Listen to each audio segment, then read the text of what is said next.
featuring young Republicans from around the country was leaked. That was full of racist, anti-Semitic, hateful rants, and many Democrats and Republicans are strongly condemning this. But not the vice president. He sees things differently. Take a look. Focusing on what kids are saying in a group chat, grow up. I'm sorry, focus on the real issues. Don't focus on what kids say in group chat. The reality is that kids do stupid things, especially young boys. They tell edgy, offensive jokes. Like, that's what kids do. And I really don't want us to grow up in a country where a kid telling a stupid joke, telling a very offensive stupid joke, is cause to ruin their lives. And at some point, we're all going to have to say, enough of this BS.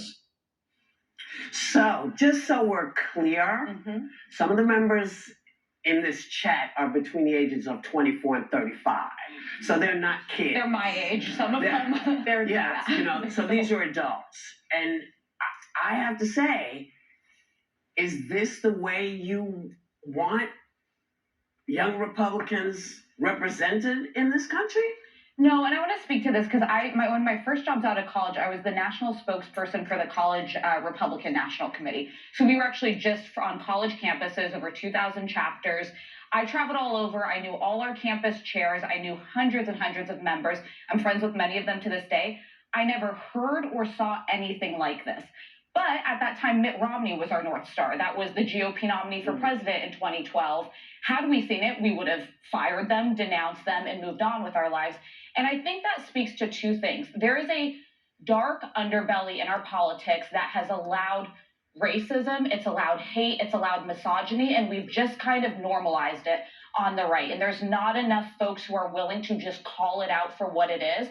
And then secondarily, there is this crisis of young men. This is almost universally young men of a certain age. I don't want to stereotype them, but they don't look like guys who have a lot of friends, who have girlfriends, have intimate relationships. I don't mean this to be mean, but the stats speak for themselves. If you don't have community and you live online mostly, you can be radicalized to hate people. You don't engage with people. You don't have empathy for people. It's very scary, and leaders need to wake up to it. They also say, we've said this on the show, that the frontal lobe does not get developed until you're 25. What's Trump's excuse? No.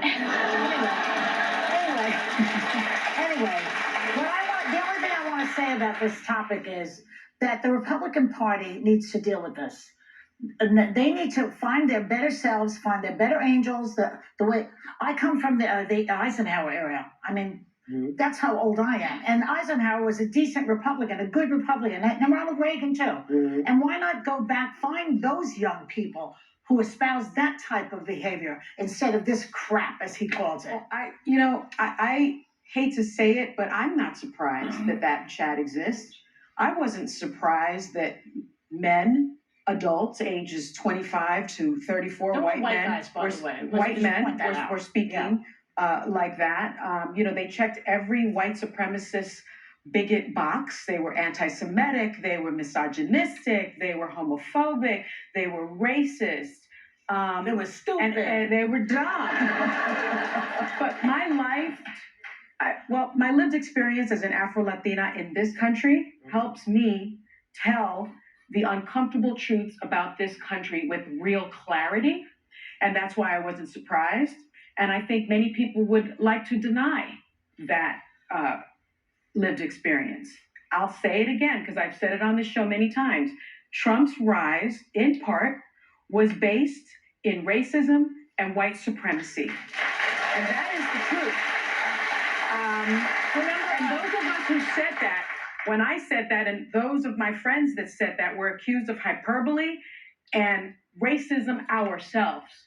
I wish that wasn't true, but it is true. And when I say things like that, when I say that white supremacy is thriving on the right, when I say the future of the Republican Party embraces white supremacy, please believe me the first time. And only look at this chat as your proof that it is alive and well in the Republican Party. Well, it should be denounced. Yeah, and I have to say, they had both sides have been denouncing it. Yeah, and some of these people have lost their jobs, their positions, as they should, because these weren't just a dozen young Republicans. They were young Republican leaders Yeah. within their states. There were 3,000, almost 3,000 pages of the chat. Yeah, it was a lot of Yeah. chat. But Okay. the thing is, one of the people I want From to the leaders. refer to, one of these kids, was a man named Peter Junta, who's 31 years old. Yeah. So I usuly stop using the term kid a little earlier than that.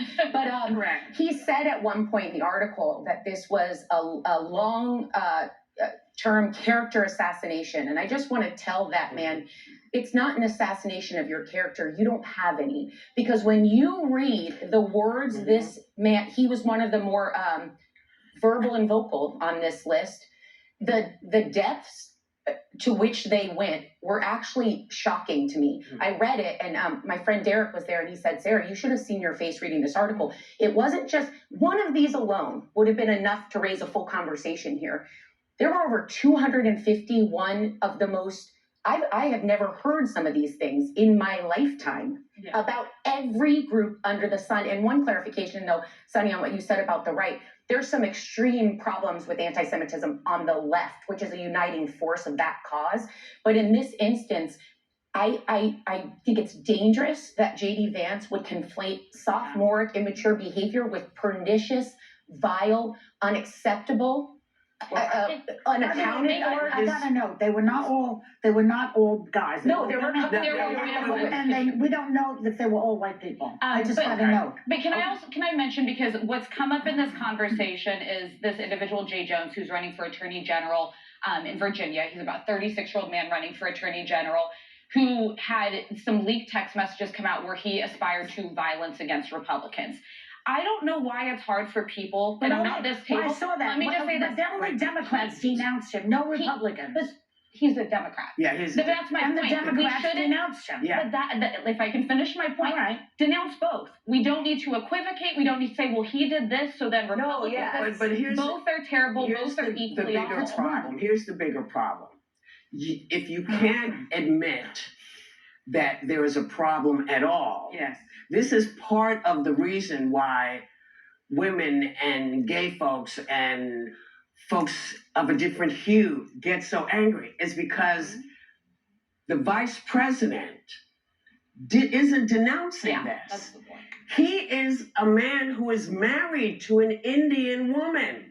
He's also And 41, so he could have just graduated from the Young Republicans. Like, these are not children. Who? J.D. Vance is only the men on this group text are about my age. But many he's of being them. dismissive of It's dismissive as children. And I want to say to him, if you read these, JD, would you be comfortable saying to your wife, get over it? Or calling it a joke. Or calling it's it not funny. It's not. There's nothing funny about this. And let me just say one more thing, because people need to remember, a lot of those jokes went away because the people they were being made about did not like them and stopped going to see the people who were telling them.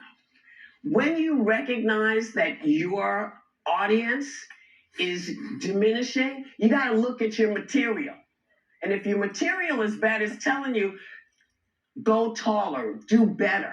Since when is racism, anti-Semitism, bigotry, homophobia funny? It never was. not. Isn't here. Well, But it's been funny for years to people. so I do.